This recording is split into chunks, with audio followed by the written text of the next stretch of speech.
loving someone. Loving someone is a long and uneven journey across cliffs, waterfalls, sudden expansive darkness, deep forests, and flashes across the vast silence of the sea. Screaming from elevated highways, avenues suddenly bathed in unfamiliar light. Loving just one person, thousands of people, or everyone is like holding a map in the wind. It cannot be done. But my heart, right in the middle of my chest, is there precisely for this noble, wondrous failing. At the zenith of every night, I go over the same poetic themes. Each poem offered to you in open hands, a gesture of prayer. Take care of them, they're yours. Don't let them escape.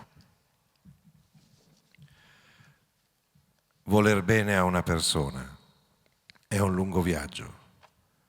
Rupi, cadute d'acqua e bui improvvisi, dilatati, il chiuso di foreste, lampi a volte, sul silenzio così vasto del mare.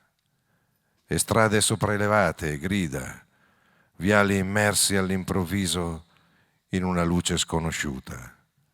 Voler bene a uno, a mille, a tutti.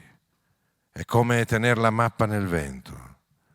Non ci si riesce, ma il cuore me l'hanno messo al centro del petto per questo alto, meraviglioso fallimento.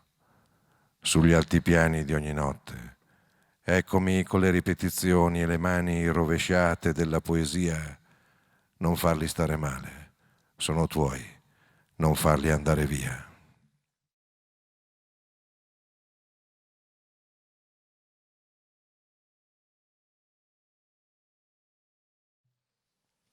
What a man can say to heaven or to a woman.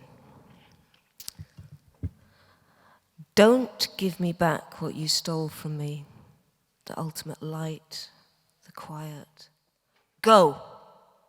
My mind is exploding. Put it aside. Don't give me back what you tore away from me. Don't give me back anything. Better to finish in you than to die in me alone. Keep it all. Forget me. Lose me. Lose me inside you completely. Quel che un uomo può dire al cielo o a una donna.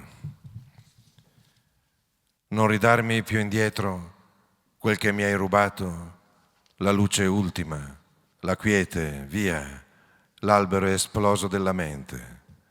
Non ridarmi più quel che mi hai strappato, non ridarmi indietro niente. Meglio finire in te che morire in me solo. Tieniti tutto, dimenticami, perdimi dentro di te completamente.